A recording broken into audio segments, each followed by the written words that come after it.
Hey everybody, it's Tim Davis over here at the Marketing Coach Show, and it is Wednesday, April 16th. It's another edition of What's Up Wednesday. It's the day after taxes, and boy, I don't know if you were like me last night. We were late filers. We were having to rush down to the post office to get our tax return mailed off before midnight, and boy, that line was brutal. I mean, there were people everywhere at that post office. It was crazy. So it's the day after. Hopefully, if you had to pay in taxes, it's a brand new day, brand new opportunities in store for you. So I want you to make the best of it and go out there and make some sales. But let's go ahead and hop right into the questions that I got emailed. I got a ton of questions. I'll be able to answer two of them today on What's Up Wednesday. And let's go ahead and get started. The first one comes from Lynn.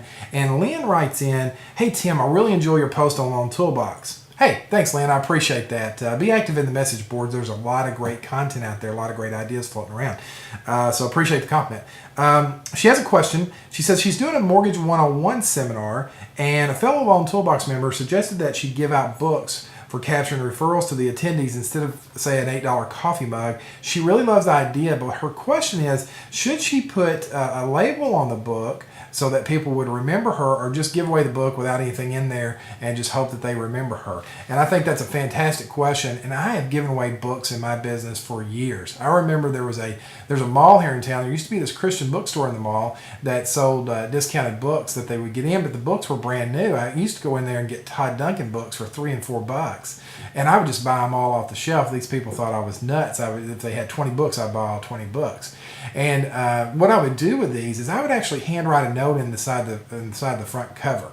I'd say something like, "Hey, I hope you enjoy this book as much as I did, Tim." I may put my cell phone number in there, but what I found is people really appreciated a nice little personal touch inside that book.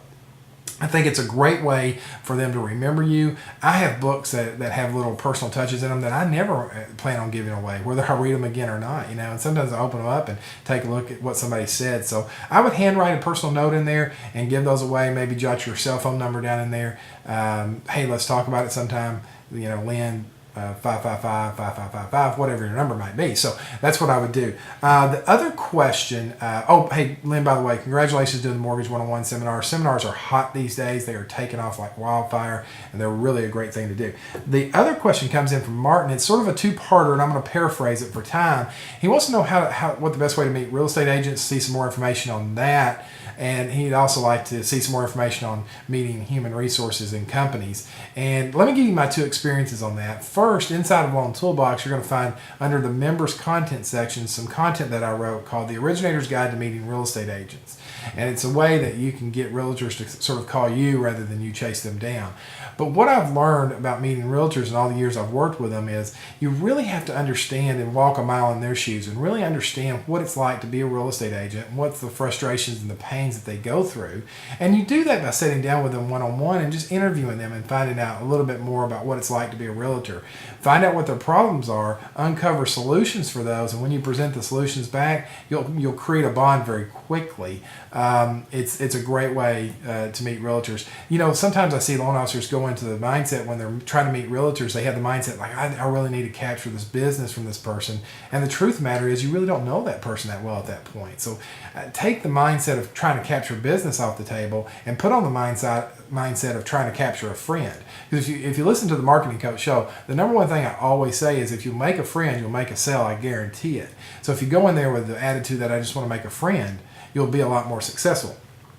To follow up on your second part of your question is about HR companies. It's impossible, I don't know the size of your shop, but it's impossible to think that you can go out there and meet all of the HR people. Okay, what we have done in our office is when we run across people that work for companies we'd like to be involved with, we get contacts from that customer of who the HR person is. Call the HR person up, schedule a meeting, and we just do something simple like offer them a free appraisal for all their people that apply, maybe a reduced or free processing, something of that nature, kind of make it a benefit package. And we've got a couple of companies right now that invite us each and every year to come to their job fairs, and it's really been successful for us, and it really came down from just asking. I don't think it has to be a complicated process. I don't think you have to have this huge back-end operation. I think you just have to ask them and say, I'd be willing to cut a deal if you would help promote me in your benefits package, and it'd be free to you and a discount for your employees. It's just that simple. Look through your database, see who you know that maybe works in an HR department as a manager or can put you into touch with somebody at a company you'd like to be involved with.